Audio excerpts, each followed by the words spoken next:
저는 중국 전문가도 아니고 단 제가 올해 거의 35년간을 국책연구기관에서 근무했습니다. 그리고 이제 또 정년을 하고 또 파라과이 가서 교육부 자문관으로 이렇게 일을 하고 있는데 저는 교육하고 다문화 이런 분야를 계속 연구를 하고 있거든요. 그 중에 이제 제가 오늘 말씀드리고 싶은 건 유학생 중에 이제 중국 유학생. 그 다음에 재동포 자녀 정책이 최근에 좀 바뀐 게 있어요. 그래서 혹시 참고가 될까 하고 좀 말씀을 드리겠습니다. 표를 좀 한번 간단하게 저는 좀 말씀을 드리겠습니다.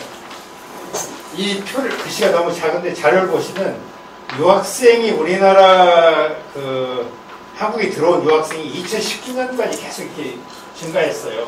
근데 그 이후에 이제 코로나 뭐 이런 영향으로 이제 감소가 됐는데 이 최근에 우리나라 국적별 유학생을 보니까 베트남이 중국을 넘어섰어요.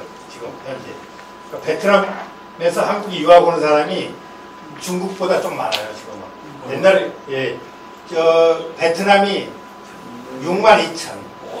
그 다음에 중국이 51,000 이렇게 나오네요. 예. 그래서 베트남 분들이 한국에 많이 오는 것 같습니다.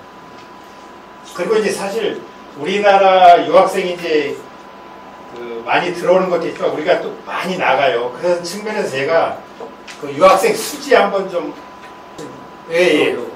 이게 우리나라가 지금 2011년 이거 마이너스가 빠졌는데 옥자인데 2018년, 2019년 이렇게 보면 우리나라 한국 유학생이 나가는 거, 들어오는 거 이 돈을 따져보니까 들어가는 비용 33억 달러가 적자예요. 우리나라가 외국에다 더 많이 지원을 지출을 하는 거예요. 그래서 우리가 사실 유학생을 한국에 받아들이면 사실 수입적인 측면도 생각을 해야 되거든요. 근데 이제 총장님도 계시지만 우리나라 대학들이 다 수업료를 동결한 지 오래돼요. 대학들이 수업료를 동결해놓고 학교가 어려운 데다가 유학생이 줄어드니까 이제 대학들이 날린 것 같습니다. 그 다음에 두 번째, 최근 대학 부분에 있어서 또 이 내용도 총장님 계셨던 통신대하고 관계되는데 한국 정부에서 온라인으로 4년제 대학 석사학위까지도 인정을 하게 법을 바꿨어요. 지금 교육부에서. 그래서 이제 우리나라 사이버 대학들이나 이런 총장님들이 교육부에 가서 찾아가서 데모하고 난려요. 왜냐하면 중국의 경우는 영국만 온라인으로 강의를 인정해줬다고 그래요. 영국 유학 가는 거. 영국 대학들이 사이버 교육으로 하는 것을 공부를 하면서 학위 인정은 영국만 해줬대요. 중국 정부가. 근데 이걸 한국도 인정을 해줬어요. 지금 중국 정부가. 그러니까 이제 중국 학생들이 한국에 안 와도 중국에서 인터넷으로 강의 듣고 학위를 받을 수가 있어요. 그리고 그거를 교육부에서 인정을 해줘요. 중국 교육부에서. 지금 바뀌었어요. 이게 또. 그리고 이게 큰 변화예요. 지금. 그래서 우리 문인학회 회장님 자식은 여기 유학 왔지만 여기 안 와도 돼요. 굳이 올 필요 없어. 어머니 보러 왔겠지. 근데 북경에서 인터넷 강의 성적 들으면 돼요. 거기서 석사까지. 단지 이제 이 교육부에서 우리 한국 교육부에서 만든 거는 똑같은 걸 하면 안 돼. 온라인으로 경제학과를 만들고 오프라인으로 경제학과는 안 돼. 둘 중에 하나만 해야 돼요. 그러니까 이제 대학들이 장난치겠지. 이름만 살짝 바꾸면 되는 거거든. 경제학과에다 하면 경제 이름을 조금 바꿔서 온라인도 하고 오프라인도 하고. 근데 잘 안 되는 대학원이 몇 개가 있어요. 법학대학원, 또 의과대학원 이런 데는 안 되는 그 과정이 있는데 그거는 자세한 걸 한번 좀 보시고요. 그 다음에 두 번째 우리 동포들을 위해서 바뀐 법이 2022년 1월 3일부터 발효가 됐어요. 하단에 보시면. 이게 뭐냐면, 우리 중국 교포들이 이제 자제분이 이제 한국에 유학을 오면, 체류 비자가 F4를 F4, 이 비자를 줘요. 그러면 이제 중국 조선족 우리 동포 자제분이 한국에 와서 초, 중, 고를 다니면 부모님들은 이 자제분이 학교를 마칠 때까지 비자 연장이 돼요. 지금 2022년 1월 3일부터 이거 바뀌었어요, 지금. 그래서 이제 이런 내용을 한번 자세한 설명을 좀 자세한 설명은 생략하겠습니다. 현재 우리나라의 동포 자녀들이 한 2만 명 정도 된다네요. 2021년 11월 정도. 지금 자세히 보면 제2동포 F4 자녀 방문 취업 비자 뭐 이렇게 쭉 있죠. 보면 이 숫자가 2만 672명이네요. 작년 말에. 그래서 이런 변화도 있다는 걸 좀 말씀드리고, 그 다음에 비대면 수업에 불구하고 유학생 수가 증가했다. 이런 거 아까 지금 말씀드린 중국 교육부에서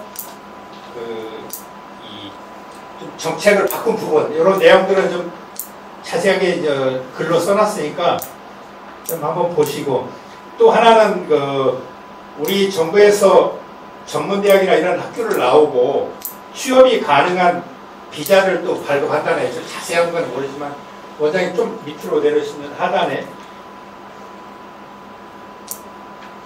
좀 앞이구나. 네. 그런 내용은 한번 보시고요. 그리고 제가 이제 여기다가 인용한 게 우리 제한조선족 유학생 실태조사를 2021년 작년에 유학생 대표분들이 879명을 상대로 해서 우리 조사를 했어요. 우리 한국에 나와 있는 중국 조선족 유학생들을 상대로. 근데 여기에 보니까 여러 가지 이제 어려움이 있다라고 하는데, 이제 분명한 건 경제적인 어려움도 있고, 좀 제가 말씀드리고 싶은 건 편견, 차별, 이런 게 많이 있다라고 우리 학생들이 답변을 해요. 뭐 여기에 외로움과 대인관계, 외로운 거 다 한국에 태어나서 자라도 외로움은 있겠지만, 이 편견과 차별 문제는 아까 조 총장님도 마지막에 차별 문제를 얘기하셨는데, 근데 여기서 제가 다시 한번 말씀드리고 싶은 부분은 한국에 대한 인식이 우리 중국 조선족 유학생들이 변함이 없대요. 한국에 유학 와서, 제가 이제 미국을 유학을 갔다 와서 미국에 대한 긍정적인 마인드가 많이 증가가 해야 되는데, 한국에 유학 온 조선족 학생들의 한국에 대한 좋지 못한 감정이 감소하지 않았다, 이런 설문조사 결과가 있어요.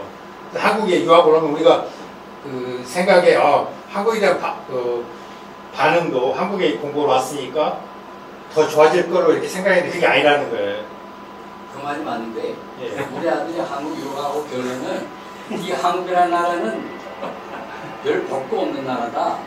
거기 사는 인간은 별로 볼 거 없는 인간이라, 그래서 결혼하고 중국으로 가서 한국에 절대 안 와요. 한국에 취업하면 한 달에 10,000원 받는데 중국 가서 2,000원 받고, 난 이게 더 좋아 하면서 한국 와서 취업하죠. 이런 이 실태조사를 보면서 제가 글을 마지막에 쓰면서 정말 우리 차별이 없어야 된다는 걸 자꾸 얘기하잖아요. 모든 여기 오늘만 해도 여러분들이 얘기하잖아요. 우리 차별 없이 사는 사회가 되어야 된다. 이런 이 포용정책 이런 부분에 있어서 제가 얘기하는 건 교육적인 측면에서 얘기를 하지만, 이런 내용들을 우리 교육부 관료들이 이런 정책을 짜면서 제대로 인식을 하고 있는지 모르겠어요. 이런 사실 중국 유학생이 한국에 많이 오니까 한국에 대한 인식도 좋아졌을 거다, 이런 피상적인 생각만 하는 거예요. 그리고 이런 부정적인 글을 자기 장관이나 이런 사람에게 쓰지를 못해요. 그래서 이런 내용을 좀 언론사에 계신 분들이 많으니까 이거 크게 해가지고 교육부 관료들 정신 차려라, 뭐 이런 내용도 한번 강하게 어필할 필요가 있다는 생각을 하면서, 저는 참 편견 없는, 차별 없는, 우리 한국 사람끼리도 그렇고 동포들도 그렇고 이런 내용들이 말로만이 아니고 실천적인 행동으로 옮겨졌으면 하는 바람을 하면서 제 얘기를 마치겠습니다. 감사합니다.